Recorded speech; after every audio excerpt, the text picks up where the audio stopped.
10 News, this is Montana This Morning. Good morning and welcome to Montana This Morning. I'm Augusta McDonald. Thank you for starting your day right here with us. We begin with preliminary results from the only Billings City Council race to require a primary election. Incumbent Danny Chiriki is in serious danger of losing his Ward 3 seat, though this morning margins remain pretty razor thin. The top two vote getters move on to the general election on November 2nd. Former Yellowstone County Commissioner Bill Kennedy and businessman Charles Loveridge currently lead the rest of the field. Chiriki trails by just over 200 votes. 300 candidates and write-in votes, 3 other candidates and write-in votes made up another 8% of the total pending provisional ballots. That may slightly alter these totals, but it appears Kennedy and Loveridge will battle it out to represent Midtown and the South Side on this year's ballot.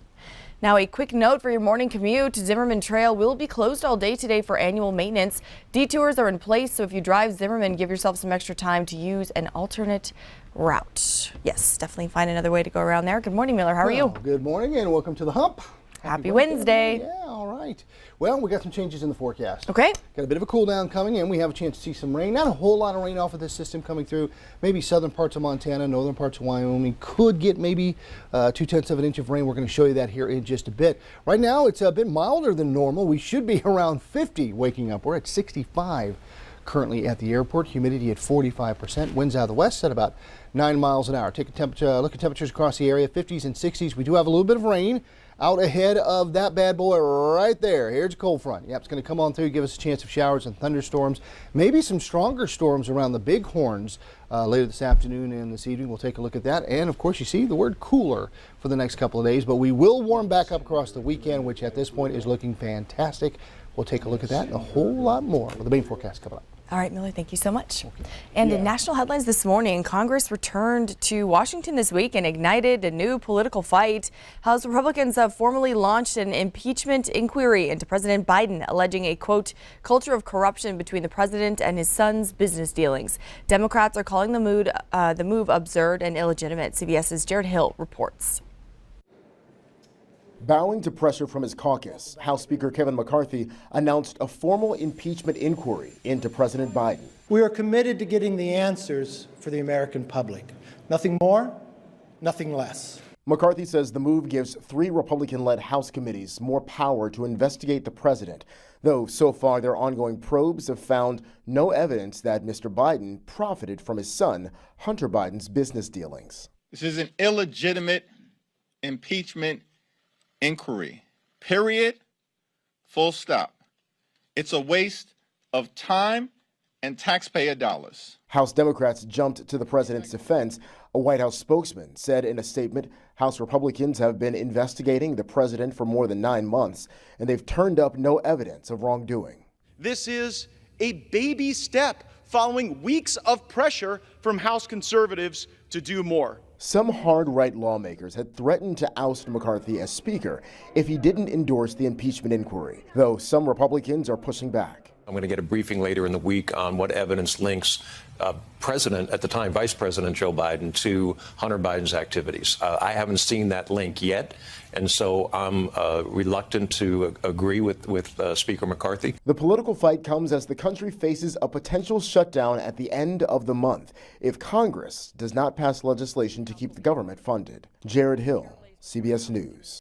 An impeachment inquiry doesn't necessarily mean the House will ultimately take a vote on whether to impeach President Biden. And even if the narrow House Republican majority does vote in favor of impeachment, that's likely to go nowhere in the Democrat-controlled Senate.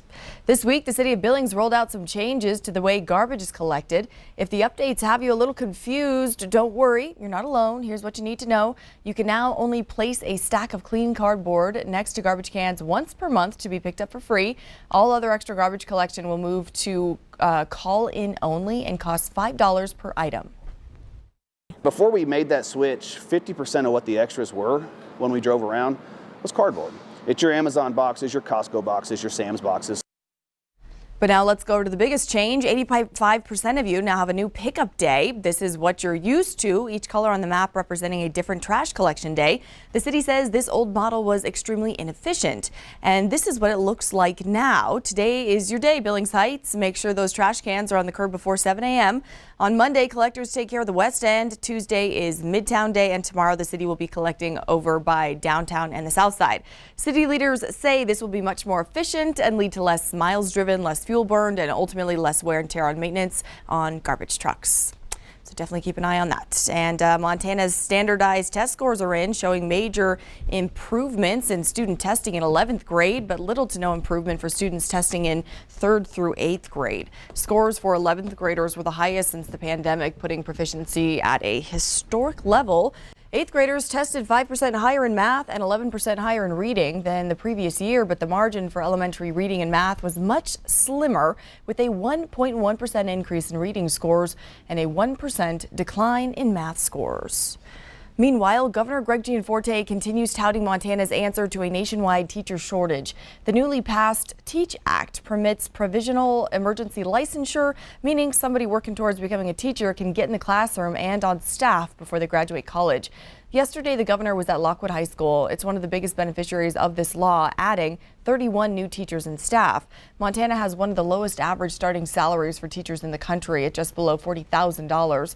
But the TEACH Act incentivizes schools to pay more.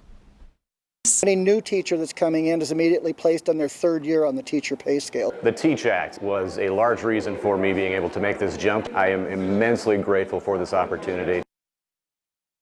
Through the TEACH Act, Lockwood currently employs a 19-year-old family and consumer sciences teacher. He continues working toward his degree online. We'll continue to follow that.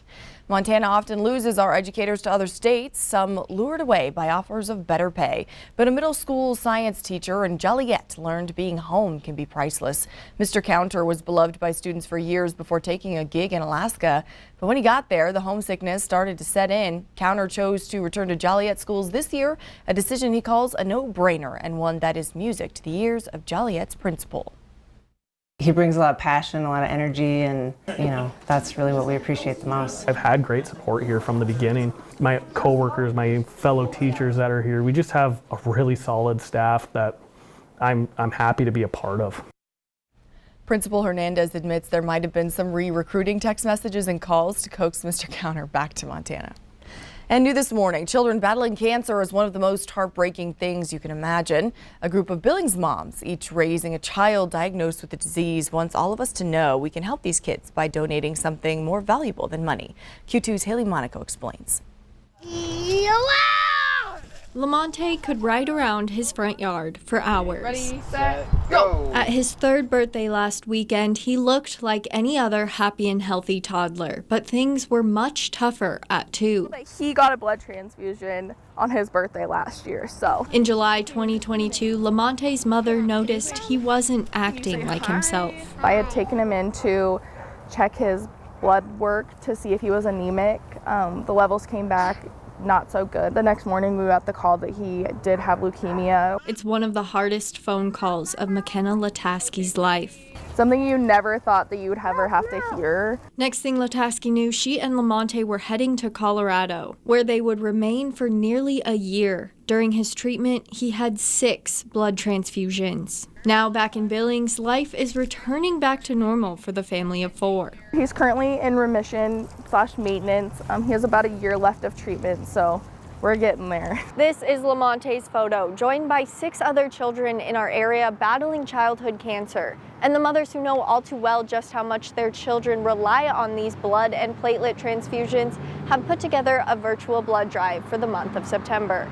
They've taken a very unfortunate situation and one of the hardest things I think any of us can imagine going through and turned it into educating people. Tori Robbins with Vitalant praised the group putting on the blood drive. The number one reason people don't donate blood is that nobody's ever asked them face to face to do it. The blood drive is virtual, so a person doesn't have to be in Billings to pledge to donate. You say, I am strong.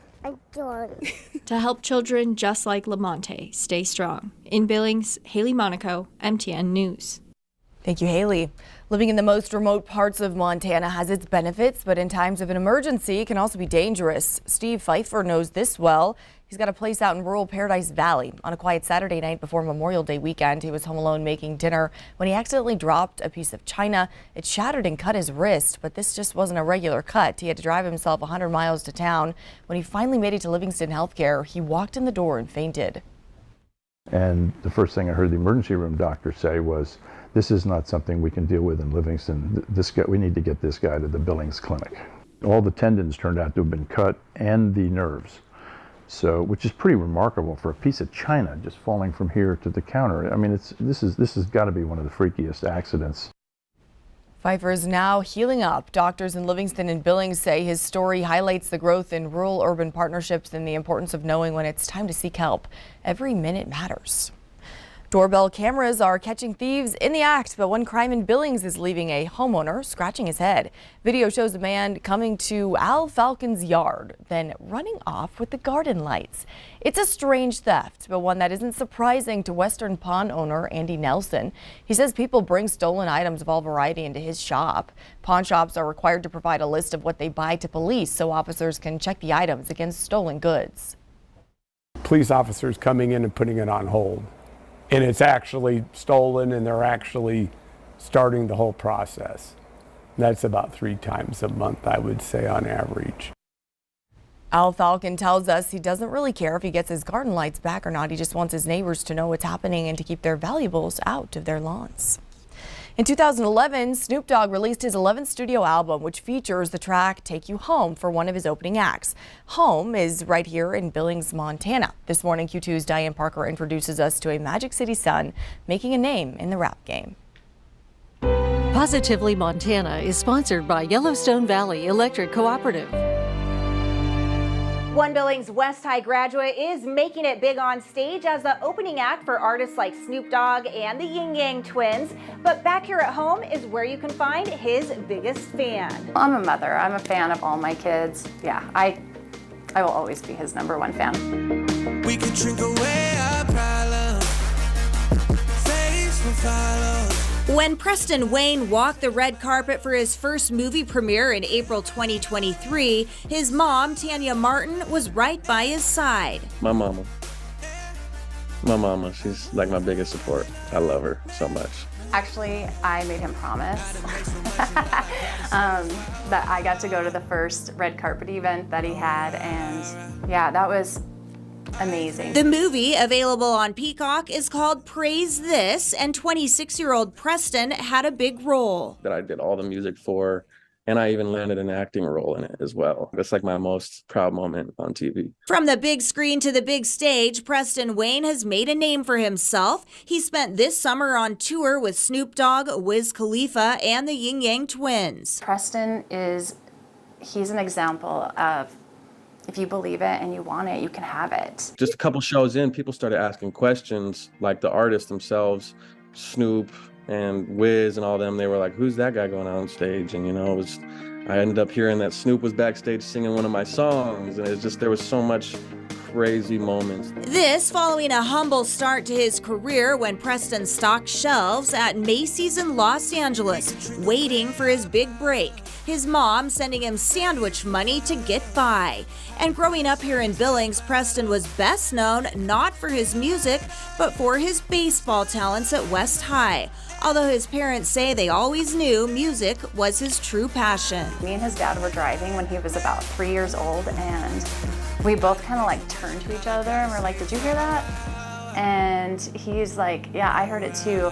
Preston was harmonizing. Something in me told me that I wanted to do music when I was like 16 years old, partly because my dad was a DJ. I was just obsessed with music and was like, let me just try and make this my life. And that's exactly what Preston has done. It's been a pitch-perfect life ever since, landing Preston Wayne one big gig after the next, even a dressing room writer list where he requested pre-show sandwiches.